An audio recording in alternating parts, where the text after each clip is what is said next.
ॐ अज्ञानतिमिरान्धस्य ज्ञानाञ्जनशलाकया चक्षुरुन्मीलितं येन तस्मै श्रीगुरुवे नमः। श्रीचैतन्यमनोभीष्टं स्थापितं येन भूतले स्वयं रूपा कदा मह्यं ददाति स्वपदान्तिकं। वन्देऽहं श्रीगुरु श्रीयुतपदकमलं श्रीगुरून् वैष्णवांश्च श्रीरूपं साग्रजातं सागर रघुनाथं तं सजीवं साद्वैत सावधूतं परिजनसहितं कृष्ण चैतन्य देवं श्रीराधा कृष्ण पादान् सागर ललिता श्री विशाखान्विताश्च। हे कृष्ण करुणा सिंधु दीनबंधु जगतपते गोपेश गोपिका कांत राधा कांत नमोस्तुते। तप्त कांचन गौरांगी राधे वृंदावनेश्वरी वृषभानुसुते देवी प्रणमामि हरिप्रिये। वाञ्छाकल्पतरुभ्यश्च कृपा सिन्धुभ्येव च पतितानां पावनेभ्यो वैष्णवेभ्यो नमो नमः। नमः ॐ विष्णुपादाय कृष्णपृष्ठाय भूतले श्रीमते भक्तिवेदांत स्वामिनिति नामिने। नमस्ते सारस्वते देवे गौरवाणी प्रचारिणी निर्विशेष शून्यवादी पाश्चात्य देश तारिणी। जय श्री कृष्ण चैतन्य प्रभु नित्यानंद श्री अद्वैत गदाधर श्रीवासादि गौर भक्त वृंद। हरे कृष्णा कृष्णा कृष्णा हरे हरे, हरे राम राम राम हरे हरे। हरे कृष्णा। प्रभु जी प्रणाम। आप कीजिएगा जो गलती।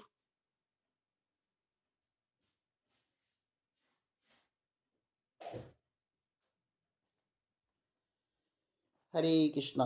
तो बहुत सुंदर तरीके से माता जी ने मंगलाचरण किया। बहुत बहुत धन्यवाद माता जी।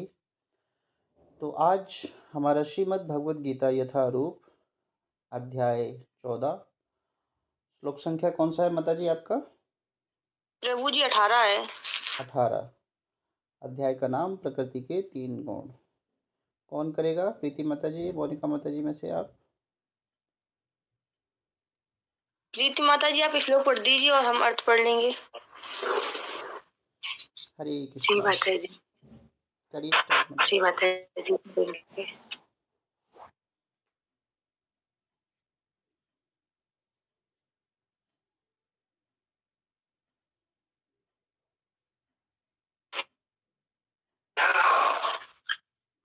वाञ्छाकल्पतरुभ्यश्च कृपासिन्धुभ्येव च पतितानां पावनेभ्यो वैष्णवेभ्यो नमो नमः। राम गुरु प्रभु जी माता जी।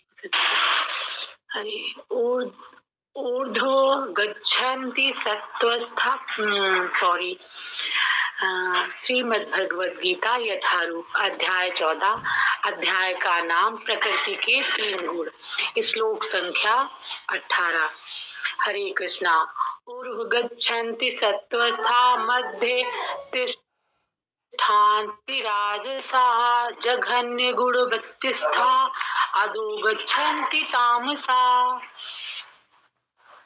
ऊर्ध्वम माने ऊपर, गच्छन्ति माने जाते हैं, गच्छन्ति जाते हैं। हम लोग कभी संस्कृत पढ़े तब भी गच्छन्ति मतलब जाते हैं, बहुत सारे लोग जाते हैं। सत्व अस्था जो सतो गुण में स्थित हैं। मध्य मीन्स बीच में, मध्य मीन्स बीच में। निष्ठन्ति निवास करते हैं। राजसा रजोगुणी। जघन्य जगत जगत में सबसे बुरा काम, जैसे ग्रहित इसमें दिया हुआ है, बहुत बुरा काम जघन्य, जैसे लोग कहते नहीं जघन्य अपराध, त्याग, गुड़ा, वृत्तिस्था, जिनकी वृत्तियां या व्यवसाय, वृत्तिस्था, अधा नीचे, निम्न, गच्छन्ति जाते हैं, तमसा तमोगुड़ी लोग, तमसा मीन्स होता है तमोगुड़ी लोग, कहीं तक तमसा लिखा है तो आप लोग समझ जाइएगा तमोगुड़ी लोग होता है उसका मतलब। उदाहरणार्थ, उदाहरण है, सतोगुणी व्यक्ति क्रमशः ऊपर उच्च लोकों को जाते हैं, जैसे कि जब से ये प्रकृति के 3 गुण चैप्टर चालू हुआ है, जैसे अध्याय, तब से जो है यही चीज हम लोगों को समझाई जा रही है, प्रभु जी यही चीज हम लोगों को समझा रहे हैं, जितना हो सके हम लोगों को सतोगुण में रहना है। सतोगुणी व्यक्ति क्रमशः ऊपर उच्च लोकों को जाते हैं, क्रमशः ऊपर, जैसे जैसे वो अच्छे कर्म करते हैं, सतोगुण में पूर्ण तरह से रहते हैं, तो उच्च लोक को जाते हैं, जैसे कि ब्रह्मलोक, गौलोक, जो भी है प्रभु जी बताते, पूरा हम नहीं जानते, माता जी लोग माफ कीजिए। रजोगुणी इसी पृथ्वी में रह जाते हैं, और जो रजोगुणी लोग होते हैं वो इसी पृथ्वी में रह जाते हैं, वो फिर कोई जन्म लेते हैं, हो सकता है कि इंसान बन जाए, बहुत मुश्किल होता है, क्योंकि गुण अच्छे नहीं होते, रजोगुण तमोगुण, और जो अत्यंत ग्रहित तमोगुण में स्थित हैं वे नीचे नरक लोकों को जाते हैं। जो तमोगुण में पूर्णतया पूरा जीवन वो तमोगुण में ही बिता रहा है, वो नीचे नरक लोक को जाता है, जहाँ हम लोग आज स्थित हैं, ये नरक लोक है। यहाँ पे प्रभु जी ने बताया है कि 80-84 लाख योनियां हैं, वो सब कीड़े मकोड़े पशु पक्षियों वाली हैं, हम लोग अगर तमोगुण में रहेंगे तो उसी में ही आएंगे। हरे कृष्णा। तात्पर्य श्री प्रभुपाद के माध्यम से, श्री प्रभुपाद की जय हो।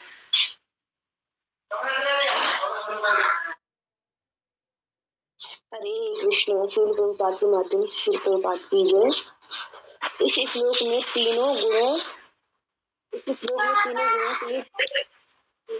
गुणों के कर्म फलों को स्पष्ट रूप से बताया गया है। ऊपर के लोकों या स्वर्ग लोक में प्रत्येक व्यक्ति अत्यंत उत्पन्न होता है,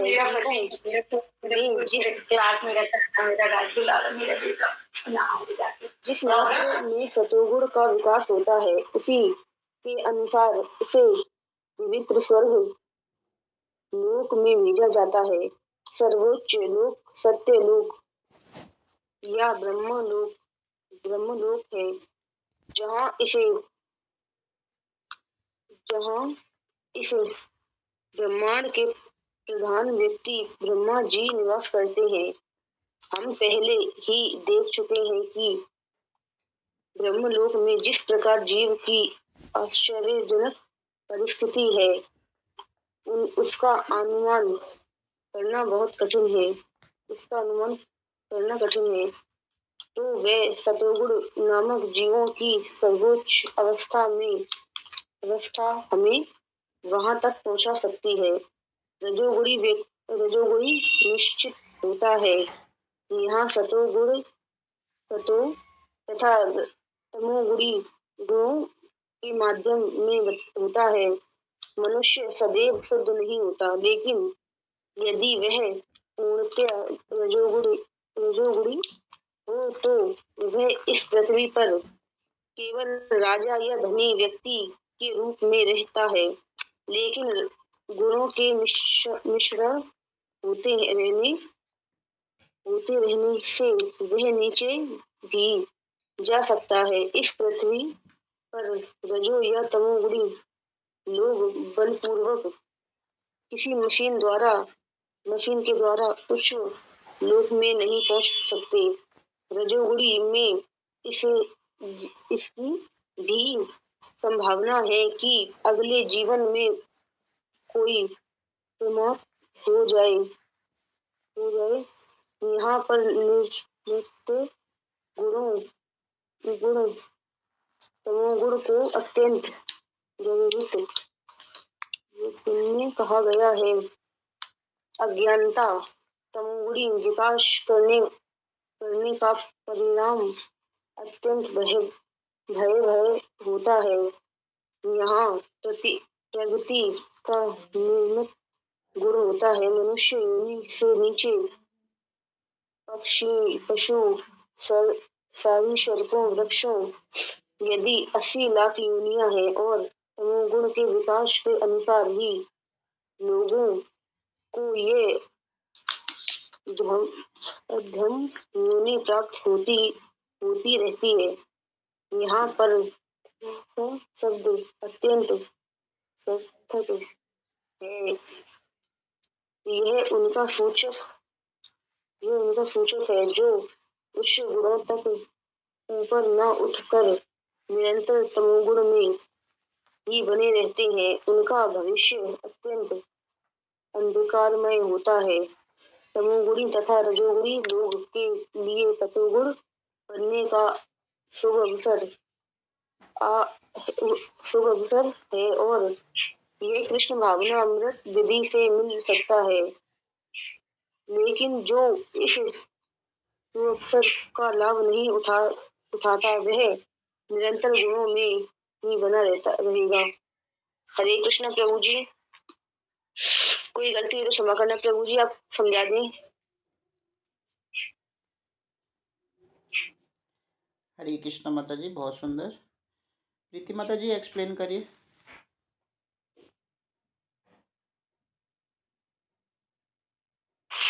जी प्रभु जी, हरे कृष्णा। कोशिश करते हैं प्रभु जी। वैसे तो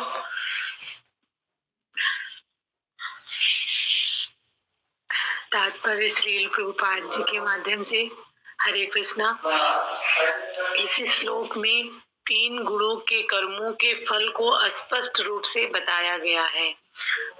इस श्लोक में जो भी असर है वो स्पष्ट रूप में बताया गया है कि इसे कैसे, क्या इस गुण में रहोगे तो, सतो गुण में रहोगे तो क्या होगा, तमो में रहोगे, रजो में रहोगे तो क्या होगा, इसको स्पष्ट रूप से बताया गया है। ऊपर के लोगों या स्वर्ग लोग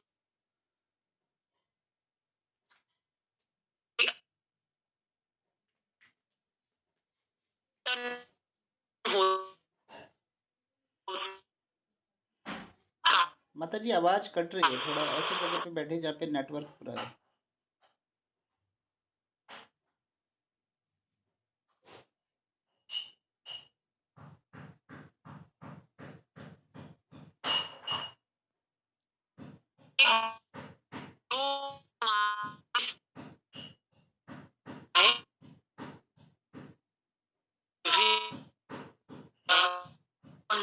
जीवन में बहुत दुनिया के लोग हैं, जिसका जैसे गुण है उसी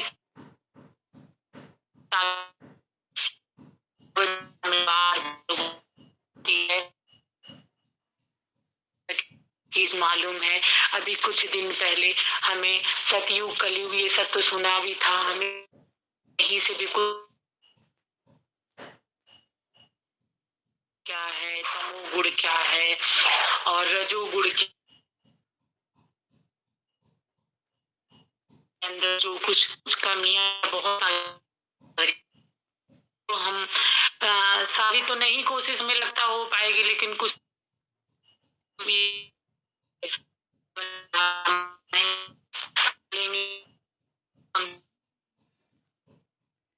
हरे कृष्णा माता जी, आवाज क्लियर नहीं आ रही। हरे कृष्णा, हरे कृष्णा माता जी, ऐसे स्थान पे बैठिए जहाँ पे नेटवर्क पूरा है, वहां पर बैठ के करिए।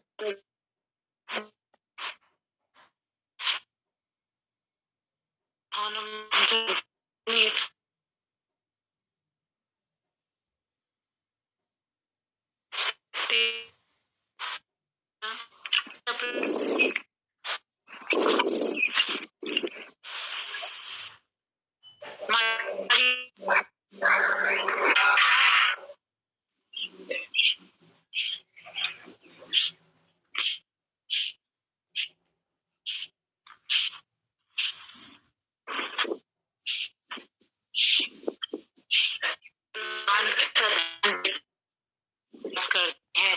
अगर हम लोग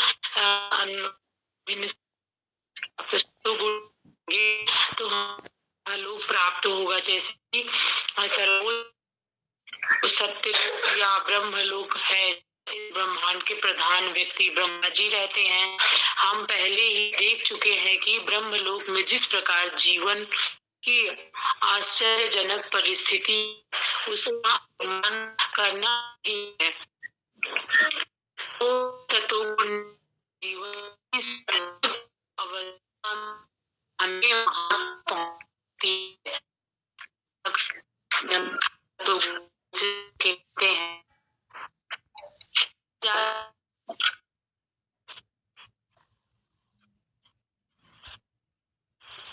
हरे कृष्णा माता जी, हरे कृष्णा, हरे कृष्णा।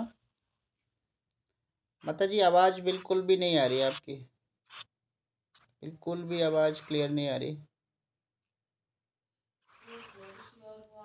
हरे कृष्णा।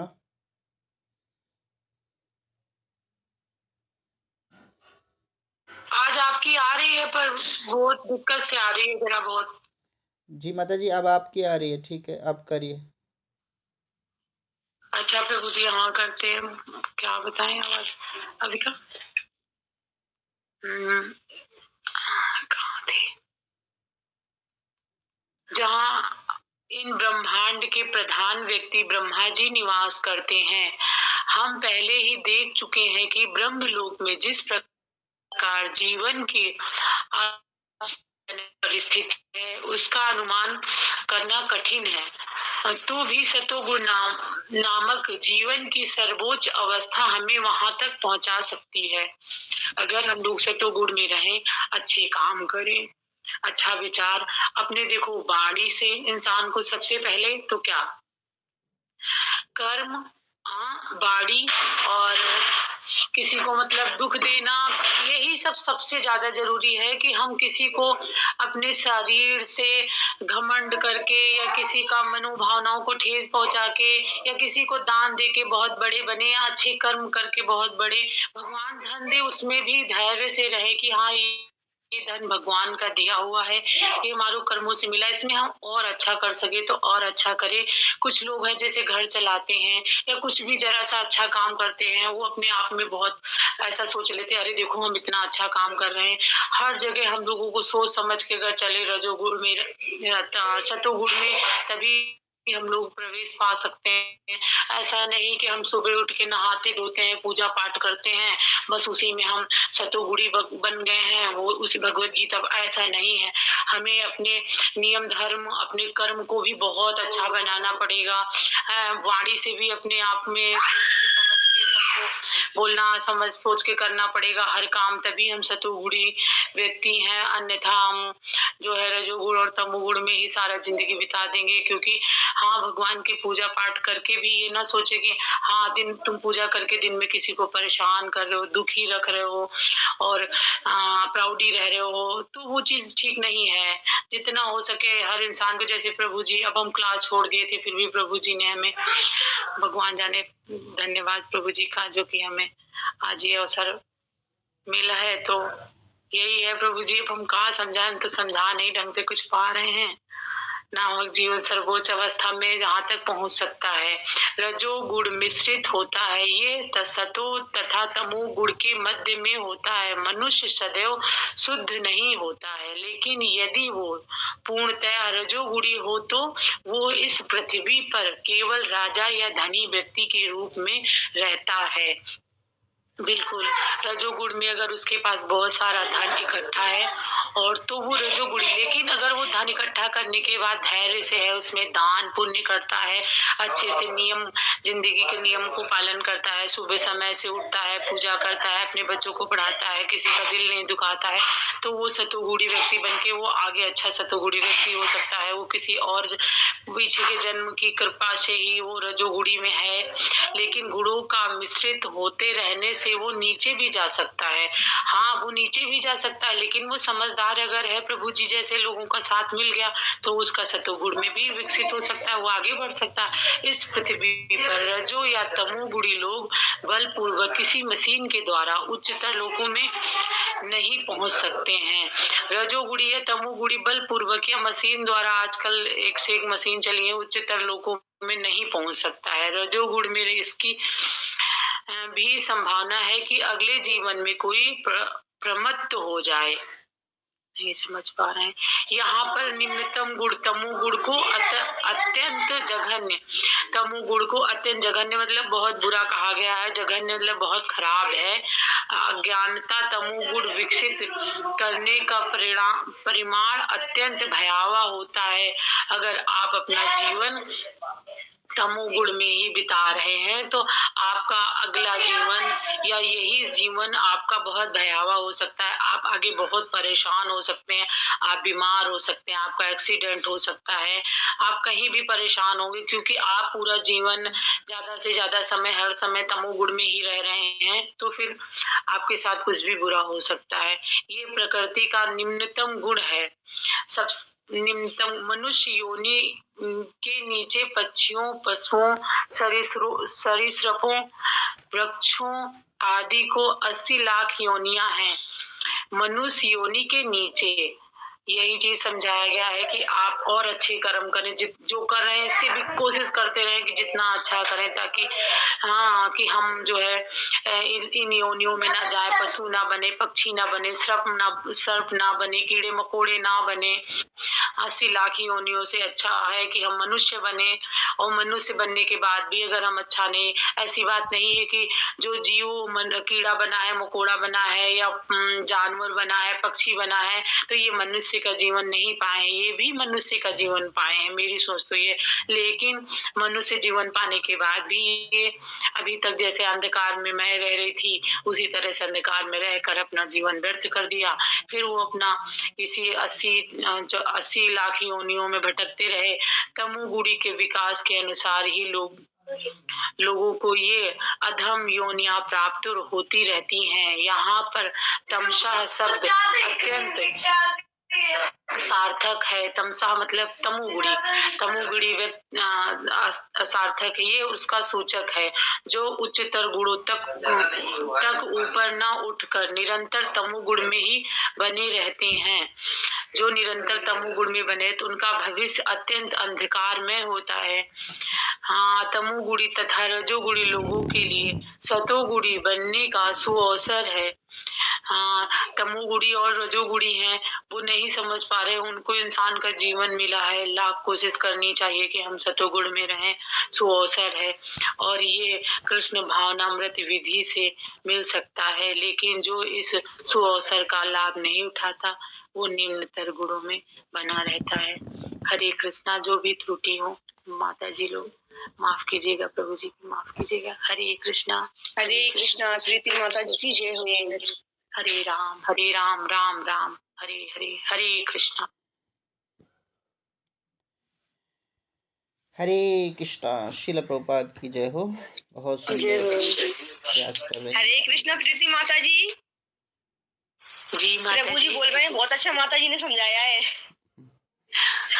हरे कृष्णा। प्रभु जी आप समझा दीजिए, हमने तो कुछ नहीं, बस जो समझ पाए। हरे कृष्णा। शिल प्रभुपाद की जय।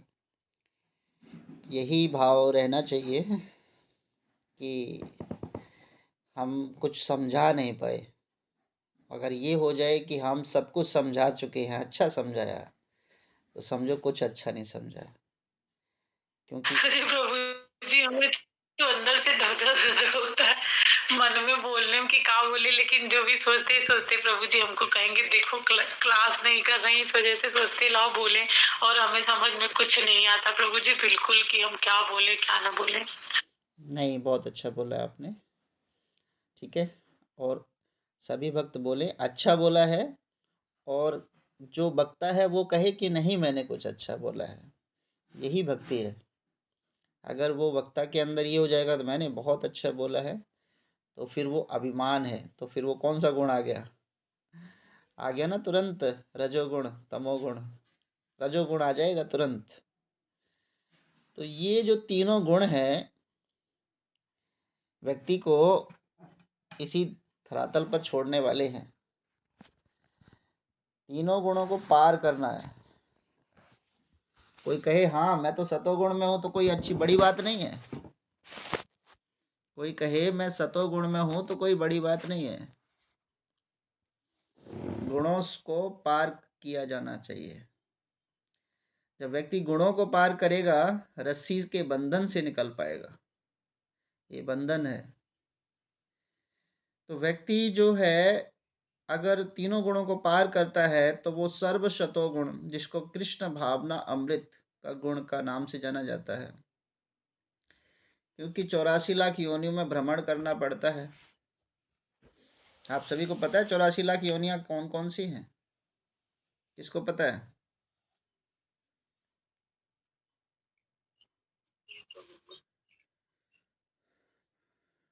प्रीतिया तो माता जी बोल रही कुछ। 84 लाख। हरे कृष्णा प्रभु जी। हाँ जी माता जी। प्रभु जी, पशु पक्षी जीव जंतु मनुष्य यही सब है प्रभु जी। आइए प्रभु जी हम भी हूँ। 84 लाख योनियों के बारे में जानते हैं। हिसाब लगाइए, 30 लाख तो वृक्ष की योनियों में जाना पड़ता है। 30 लाख वृक्ष बनना पड़ता है, कभी पीपल के, कभी कीकर के, कभी नीम के, कभी बबूल के, है ना। वृक्ष की योनियों में भटकना पड़ता है। वृक्ष की योनियों में कौन रहता है? जो कहीं ना कहीं आसक्त रहता है ना, किसी एक धरातल पर ही, तो वो वृक्ष बनता है। क्योंकि वो वृक्ष ना एक जीवित तो होता है, लेकिन वो एक स्थान पर जड़ बन के रह जाता है। जैसे कौन बने, कोई बता सकता है वृक्ष कौन बने? यमला अर्जुन। यमला अर्जुन, नल कुबेर और नीलमणि, है ना। जो क्या थे, नारद मुनि आए और वो कहाँ स्नान कर रहे थे? सरोवर में कुछ स्त्रियों के साथ स्नान कर रहे थे। तो स्त्रियां जो थी वो तो उठकर खड़ी हो गई नारद मुनि को और चली गई प्रणाम करके, लेकिन नलकुबेर और नीलमणि जो हैं उन्होंने क्या किया, उनको प्रणाम तक भी नहीं किया। तो फिर क्या अभिशाप दिया नारद मुनि ने कि आप झुकते नहीं हो, ठीक है, तो आप क्या बन जाओ? वृक्ष बन जाओ। जब उनको एहसास हुआ तब जाके नारद मुनि ने कहा कि कोई बात नहीं, भगवान जब अवतार लेंगे तो आपका उद्धार होगा। तो भगवान के आंगन के वृक्ष बने। फिर बाद में आती ना दामोदर लीला, तब भगवान ऊखल लेकर गए और ऊखल से जब यशोदा मैया ने बांधा था तो रस्सी से, तो ऊखल उन दोनों पेड़ों के बीच में फंस गया और भगवान ने मतलब बालक रूप में ही उन दोनों पेड़ों का उद्धार कर दिया। तो 30 लाख तो वृक्ष, ये तो जरूरी नहीं है कि भगवान उद्धार करने आएंगे, वो तो बहुत भाग्यशाली होते हैं तभी भगवान उद्धार करने आते हैं। तो 30 लाख तो वृक्ष बनना पड़ता है। 27 लाख तो कीड़े मकोड़े बनना पड़ता है। कीड़े मकोड़े, मच्छर मक्खी, ऐसी योनियों में जाना पड़ता है। और 14 लाख पक्षी बनना पड़ता है। 14 लाख पक्षी योनियों में भ्रमण करना पड़ता है। और 9 लाख प्रकार के जीव योनियों में जाना पड़ता है। और 4 लाख प्रकार के पशु, जिन्न, प्रेतात्मा, है ना, भूत प्रेत, या फिर देवी देवता, देवी देवता भी 84 लाख योनियों में है। तो इस प्रकार हिसाब लगाया जाए, 30 लाख वृक्ष, 27 लाख कीड़े मकोड़े और 14 लाख जो है वो पक्षी, 9 लाख जीव और 4 लाख भूत प्रेत जिन्न देवी देवता, ये सब योनियां मिला के 84 लाख के भव बंधन में आने के बाद तब मनुष्य शरीर मिलता है। इतना भ्रमण करने के बाद कोई मनुष्य शरीर में बैठा है और फिर वो गलत कार्य कर रहा है तो फिर से उसे भवबंधन में जाना पड़ता है। कोई 84 लाख के चक्कर को काट कर आया हो और फिर उसको दोबारा से वही साइकिल में डाल दिया जाए, कितनी दुर्गति है। इस दुर्गति से बचने के लिए हरे कृष्णा कृष्णा कृष्णा हरे हरे, हरे राम राम राम हरे हरे। निकलना है तो निकलो, नहीं तो फिर फंसे रह जाओ। कहते हैं ना कि शरीर जो है मर्सिडीज कार है, और मर्सिडीज कार का प्रयोग कहाँ कर रहे हैं? खेत में जोतने के लिए करेंगे।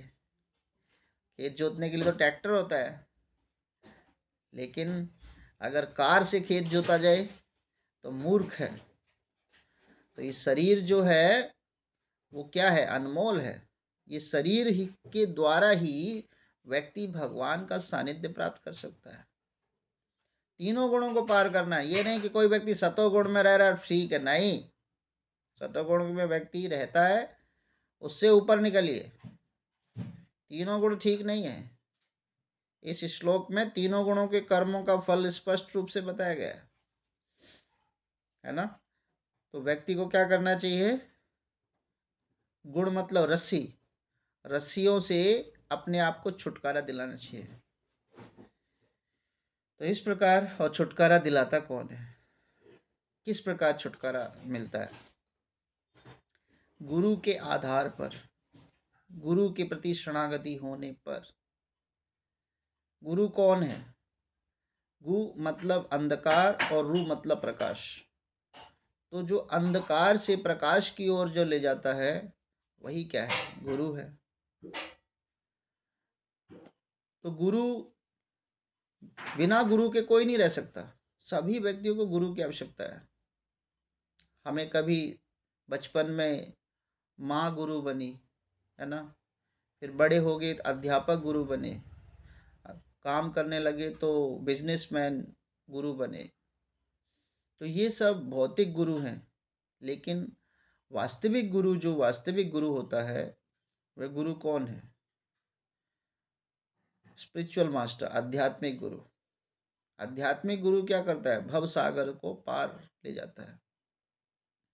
तो गुरु की भी कोई योग्यता है। अब जब गुरु जब अपने आप को भगवान समझने लग जाए, भक्त को तो मानना चाहिए कि गुरु भगवान के समान है, लेकिन गुरु को भगवान नहीं मानना चाहिए। गुरु अपने आप में भगवान न समझ ले।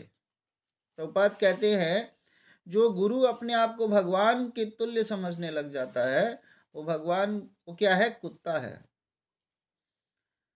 लेकिन जो शिष्य है वो गुरु को भगवान के समान समझे, लेकिन गुरु अपने आप को भगवान ना समझे। तब और गुरु क्या करता है? सभी शिष्यों के क्या करता है? पापों को लेता है और उनको शुद्ध करता है। शुद्ध करने के बाद फिर से अगर कोई गुरु परंपरा में है और फिर से वो जघन्य से जघन्य पाप कर रहा है, तो वो तो हाथी स्नान के समान है। हाथी स्नान करके आता है और फिर वो गंदगी में लपेट जाता है। तो तीनों गुणों को पार किया जा सकता है अगर कृष्ण भावनामृत, गुरु भी कौन है? सिर्फ और सिर्फ भगवान कृष्ण के शब्दों को यथारूप में प्रस्तुत करे, जैसा भगवान ने बोला है वैसा प्रस्तुत करे। तब वो तीनों गुणों को पार करेगा और सर्वशतोगुण की तरफ बढ़ेगा। तो आप सभी भक्त बहुत सुंदर प्रयास कर रहे हैं। इसी तरह प्रयास करते रहिए। धीरे धीरे और अच्छी क्लास होने वाली है। जैसे कल रुचि माता जी ने बहुत अच्छी क्लास की, है ना, और आज भी माता जी ने भी बहुत सुंदर क्लास की है, और सभी भक्त बहुत सुंदर क्लास कर रहे हैं। उससे पहले प्रीति यादव माता जी ने भी बहुत सुंदर क्लास की, है ना। लक्ष्मी माता जी ने, पूरा हफ्ता ऐसा हो जाता है कि सभी भक्त बहुत सुंदर प्रयास करते हैं। आप सभी भक्तों के चरणों में कोटि कोटि प्रणाम। हरे कृष्णा। हरे कृष्णा। प्रणाम प्रभु जी, सभी भक्तों को प्रणाम। और हमारी मोनिका माता जी मॉनिटर बनी है, सेवा कर रही है ना। प्रभु जी मॉनिटर बनना आता भी तो नहीं हमें। कितना सुंदर रहता है। आपने मना ही दिया है खाली। एग्जैक्ट टाइम पे क्लास डालती है माता जी, एग्जैक्ट, बिल्कुल 8 बजे हमारी गीता शुरू हो जानी चाहिए। तो ऐसा रखिए बिल्कुल कि पौने पौने 8 पे क्लास होती है, 15 मिनट में सभी भक्त जुड़ जाए, 8 बजे एग्जैक्ट क्लास गीता स्टार्ट हो जाए। इस तरह मोनिका माता जी बहुत सुंदर सेवा कर रही हैं। तो मोनिका माता जी के लिए भाई चैंटिंग करेंगे एक बार, हरे कृष्णा हरे कृष्णा हरे कृष्णा कृष्णा हरे कृष्णा हरे राम राम हरे हरे। मोनिका माता जी की जय हो। सभी भक्तों की जय हो। बस आप सभी भक्तों की कृपा है। प्रभु जी हमारा एक प्रश्न है। जी माता जी बोलिए। प्रभु जी जैसे हम लोग माला जाप करते हैं तो प्रभु जी माला बीच में छूट जाती है तो प्रभु जी क्या करें फिर? माला छूट जाती है तो फिर वहीं से फिर से स्टार्ट करें। अब प्रभु जी मतलब उसके अंदर पता नहीं चलता है कहाँ से माला छूटी है तो प्रभु जी फिर क्या करें? हाँ, तो कोशिश करें कि माला को बीच में ना छोड़ें। और अगर मान लो कैसी ऐसी परिस्थिति आ जाती है जैसे माला छूट जाती है, तो फिर वहीं सुबेरु पर्वत से फिर से स्टार्ट करें। जी प्रभु जी। हाँ जी, और कोई प्रश्न? हरे कृष्णा प्रभु जी। उमा माता जी नहीं है। उमा माता जी का कल एक प्रश्न था लेकिन वो है ही नहीं, तो अब क्या क्या पूछेंगे? प्रश्न है उनका? वो कुछ पूछ रही थी मेरे से, मैंने कहा कल प्रभु जी से बोलना, तो अब वो है ही नहीं यहाँ। ठीक है, क्षमा चाहेंगे। हरे कृष्णा। ठीक है, बहुत बहुत धन्यवाद। हरे कृष्णा प्रभु जी प्रणाम। जी माता जी प्रणाम। प्रभु जी जैसे कि अभी आपने बताया कि मतलब 84 लाख योनियों के बाद घूमते घूमते तब मनुष्य जन्म मिलता है। अब मनुष्य जन्म जैसे किसी को मिल गया और फिर जैसे किसी और का जन्म मिला तो प्रभु जी फिर उसे 84 योनियां घूमनी पड़ेंगी दोबारा से? बिल्कुल माता जी, अंत काल में जैसा स्मरण होगा उस तरह उसका वो मिलेगा और फिर उसको रिसाइकिल में जाना पड़ेगा। तो दोबारा फिर प्रभु जी मतलब फिर जैसे जानवर का जन्म लेके फिर मतलब या फिर मनुष्य जन्म नहीं मिल पाएगा? मिलेगा, क्यों नहीं मिलेगा, वो चक्कर में आएगा फिर उसके बाद फिर से मिलेगा उसको 84 पूरी लाख। फिर दोबारा से काट के तब आएगा? हाँ, तो तभी तो बोलते हैं इतना मेहनत करने के बाद जब यहाँ तक पहुँचे हो, मनुष्य योनि प्राप्त हुई है, तो भगवान का भजन करिए। पुनरति जनरम पुनरति मरणम पुनरति जठेर जठेर शयनम भज गोविंदम मूढ़ मते भज गोविंदम। अरे मूर्ख, भज गोविंद, गोविंद को भजिए। तो गोविंद को भजना चाहिए, है ना?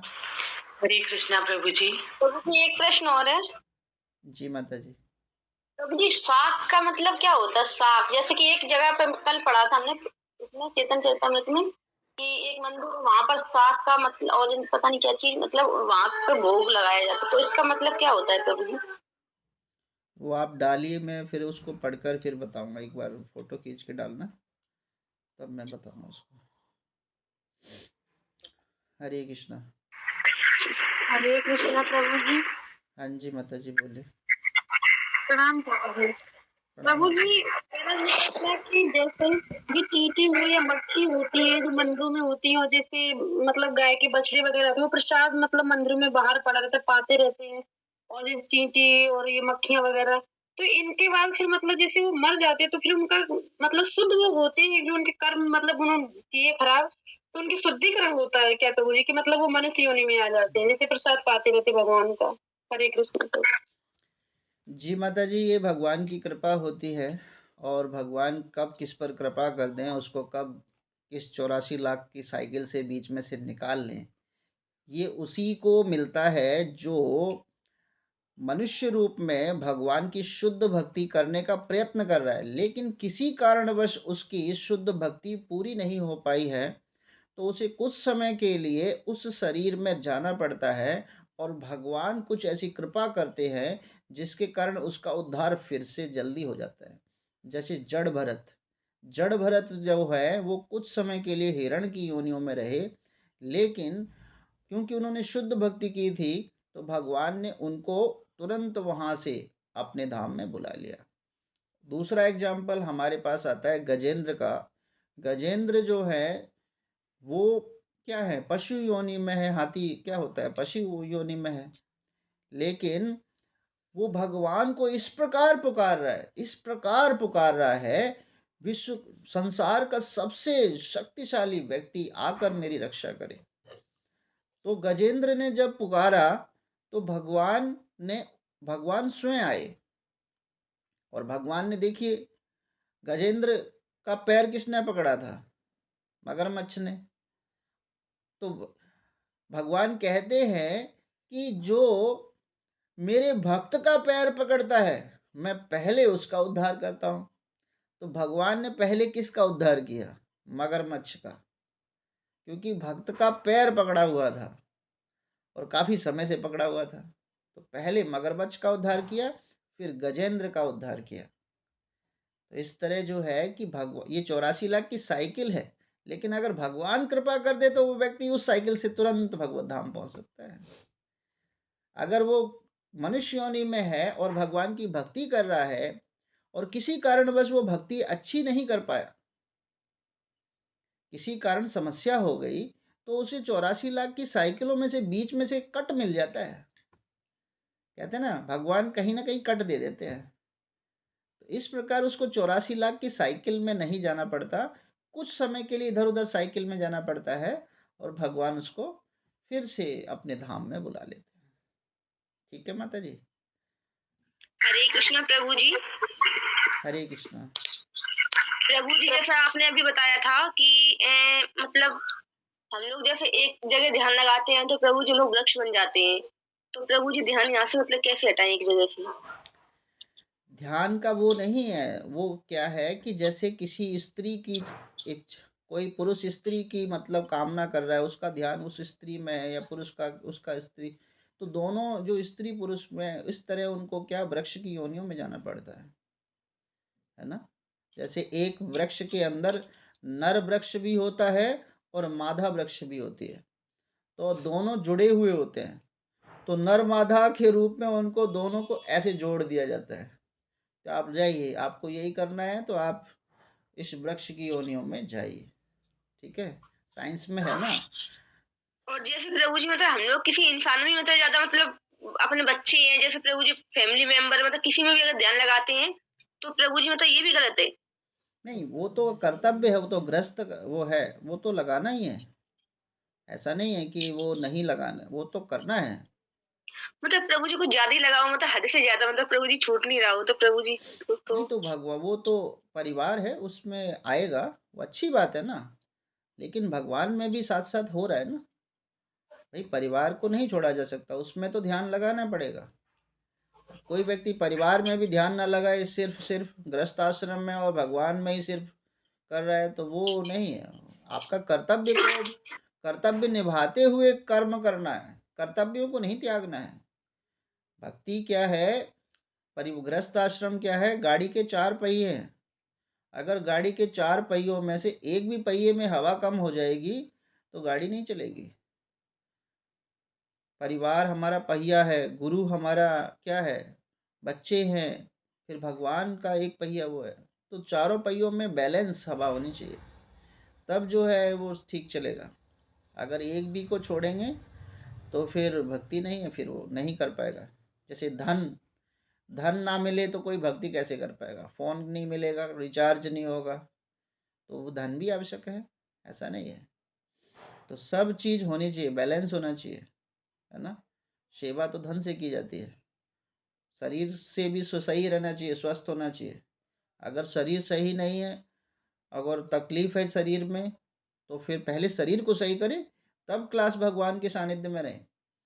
और कोई शरीर से व्याकुल है, शरीर में कष्ट है, फिर भी सुबह 4 बजे उठ रहा है, 3 बजे उठ रहा है, नहीं, ये शरीर से ही तो भगवत धाम जाना है।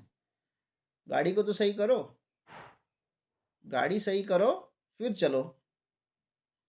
और कोई गाड़ी खराब है, शरीर गाड़ी ही खराब है, बोला मैं इस गाड़ी को लेकर 500 किलोमीटर तक जाऊंगा, नहीं, नहीं जा सकता। तो हर तरह से सही ठीक होना चाहिए, तब व्यक्ति भगवत धाम की तरफ निकलना चाहिए।